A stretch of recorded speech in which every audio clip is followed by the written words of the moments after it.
जय हिंद दोस्तों, कैसे हैं आप सभी। आशा करते हैं कि आप बहुत ही अच्छे होंगे। तो आज बहुत ही इम्पोर्टेंट इंफॉर्मेशन आप सभी के लिए। यदि आप भी उत्तर प्रदेश में पुलिस बनने का सपना देख रहे हैं तो आपके लिए बहुत ही ज़्यादा खुशखबरी है। तो है क्या, फाइनली 2023 की यूपीपी की भर्ती आ चुकी है और एक बहुत ही बड़ा पोस्ट है आप सभी के लिए। 60,244 पोस्ट पे, ठीक है, ये भर्ती आई हुई है। एक एक बातों को हम लोग समझते हैं। यहाँ पे आप देखेंगे जो अनारक्षित है यानी कि जनरल, इसके लिए पोस्ट कितनी है तो 24,102 पोस्टों पे ये वैकेंसी निकली हुई है। और बात करें ईडब्ल्यूएस के लिए, ये भी ठीक है, ईडब्ल्यूएस के लिए तो कितनी पोस्टेज हैं तो 6,024 पोस्ट पे भर्ती निकली हुई है। और अन्य पिछड़ा वर्ग ओबीसी के लिए जो पोस्ट है 16,264 पोस्ट पे भर्ती निकली हुई है।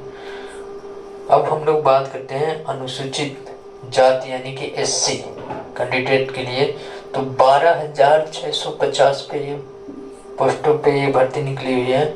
अनुसूचित जनजाति यानी कि एसटी के लिए 1,204 पोस्ट पे। अब बात यहाँ पे आती है कि ऑनलाइन प्रक्रिया आवेदन कब से स्टार्ट होगा। तो यहाँ पे आप देखेंगे तो 27 एक नोटिफिकेशन आया फाइनली, आज 23 तारीख है आज के डेट में। और ऑनलाइन आवेदन कब से स्टार्ट होगा तो ऑनलाइन आवेदन आपका 27/12/2023 से स्टार्ट हो जाएगा, ठीक है। ऑनलाइन की अंतिम जो डेट है 16/1/2024, ध्यान से देखिए 16/1/2024, स्टार्टिंग है 27/12/2023। तो बहुत ही ज़्यादा समय नहीं दिया गया है, लगभग आप कह सकते हैं 20 दिन, लगभग 20 दिन का टाइम है आवेदन से अंतिम डेट तक। अगर शुल्क जमा व संशोधन की बात करें, अगर कोई आपके फॉर्म में त्रुटि हो जाती है और शुल्क आप कब तक जमा कर सकते हैं तो 18/1/2024 तक, ठीक है।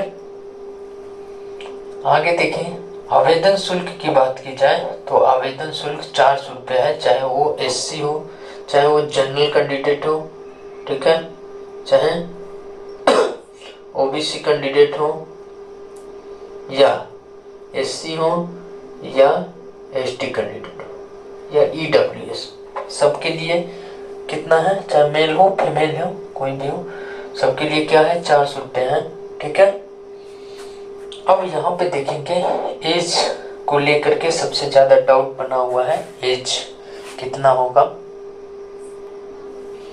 एज को लेकर के बहुत ही ज्यादा सस्पेंस है कि एज क्या रखा गया है। तो यहाँ पे आप ध्यान देंगे तो 18 से 22 यहाँ पे जनरल और ईडब्ल्यूएस के लिए, और जनरल और ईडब्ल्यूएस कैंडिडेट के लिए एज में किसी तरह का कोई छूट नहीं है। फाइनली यहाँ पे आप देख सकते हैं 18 से केवल 22 तक है। अब देखते हैं क्या ओबीसी, एससी और एसटी कैंडिडेट के लिए क्या एज में छूट है। तो देखिए 18 से 22 तक ये तो जनरल एज हुआ और इन्हें 5 वर्ष का आयु सीमा में छूट दी गई है, 5 वर्ष की, ठीक है। आपको क्लियर हुआ कि ओबीसी के लिए 18 से 22 और प्लस 5 ईयर एक्स्ट्रा और एज में आपको छूट दी गई है आयु सीमा में। एससी कैंडिडेट के लिए उनके लिए भी 5 साल यानी कि 18 से 22 और प्लस 5 27 तक अगर आपकी एज होती है तो आप इसके अंदर भर सकते हैं, ठीक है। एसटी कैंडिडेट के लिए, हाँ, इनके लिए भी पहले कितना 5 वर्ष इनके लिए भी छूट दी गई है, यानी कि 18 से 22 और प्लस 5 यानी कि 27, ठीक है। एक बार फिर जनरल ईडब्ल्यूएस के लिए किसी तरह की कोई आयु सीमा में छूट नहीं है, 18 से केवल 22 तक, ठीक है। और ओबीसी, एससी, एसटी कैंडिडेट के लिए कितनी तो 5 वर्ष की छूट दी गई है आयु सीमा में, यानी कि 27 वर्ष तक। बात करते हैं महिला कैंडिडेट के लिए क्या छूट है। तो यहाँ जितनी भी महिलाएं हैं उसमें देखेंगे आप तो 18 से 25 तक की आयु तक है, प्लस अगर आप SC/ST OBC की महिलाएं हैं तो उनके लिए भी 5 वर्ष की छूट दी गई है। ठीक है, तो ये बात आपको समझ में आ गया होगा। ठीक है, चलिए इसके बाद हम लोग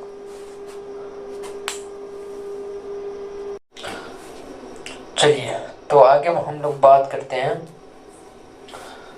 अगर मेल कैंडिडेट की हाइट की बात करें तो क्या चाहिए हाइट, तो हाइट को लेकर के सस्पेंस बना रहता है। तो यहाँ पे जनरल, OBC और SC कैंडिडेट के लिए जो हाइट होगी 168 सेंटीसीएम्स रहेगी। ठीक है, और सेंटीमीटर रहेगी। और यहाँ पे ST कैंडिडेट की बात करें, ध्यान रखेंगे फिर एक बार, हाइट की बात करें मेल कैंडिडेट की तो जनरल, OBC और SC कैंडिडेट के लिए 168 सेंटीमीटर हाइट रहेगी। और ST कैंडिडेट की बात करें ST तो 160, ST कैंडिडेट के लिए क्या हाइट रहेगी तो 160 सेंटीमीटर रहेगी। फीमेल कैंडिडेट की बात करें तो 152 रहेगा जनरल, OBC और ST कैंडिडेट के लिए। ठीक है, ST कैंडिडेट की बात करें तो 147 सेंटीमीटर रहेगी। फिर एक बार समझते हैं, जो फीमेल कैंडिडेट है उनकी जो हाइट होगी 152 सेंटीमीटर होगी जनरल, OBC और SC कैंडिडेट के लिए। तथा जो ST की कैंडिडेट है फीमेल, इनके लिए 147 सेंटीमीटर होगी। चेस्ट की बात करें तो सबसे बड़ी बात है कि जो महिलाएं हैं, महिलाओं में यानी कि फीमेल कैंडिडेट में चेस्ट से कोई मतलब नहीं है, चाहे वो जनरल की हो, OBC हो, SC हो या ST हो। ठीक है, तो इसके लिए कोई इसमें वो नहीं है। अब बात हम लोग करते हैं मेल के लिए, तो मेल में जनरल, OBC और SC कैंडिडेट, जनरल, OBC और SC कैंडिडेट के लिए जो चेस्ट है 79 से लेकर के 84, यानी कि फुलाने के बाद नॉर्मल आपका चेस्ट कितना 79 और फुलाने के बाद कितना होने चाहिए 84। ठीक है, जनरल, OBC, SC के लिए। ST की बात करें तो 77 यानी कि नॉर्मल 77 होना चाहिए और फुलाने के बाद फुला उसका 5 सेमी चाहिए। ठीक है, 5 cms तो 82 यानी कि 77 से लेकर के, ठीक है, 82 ST कैंडिडेट के लिए जो चेस्ट होना चाहिए, फुलाव आपका 5 सेमी तक है। ठीक है, चलिए तो ये सारी इंफॉर्मेशन थी। यहाँ पे थोड़ा सा फिजिकल की हम लोग बात कर लेते हैं।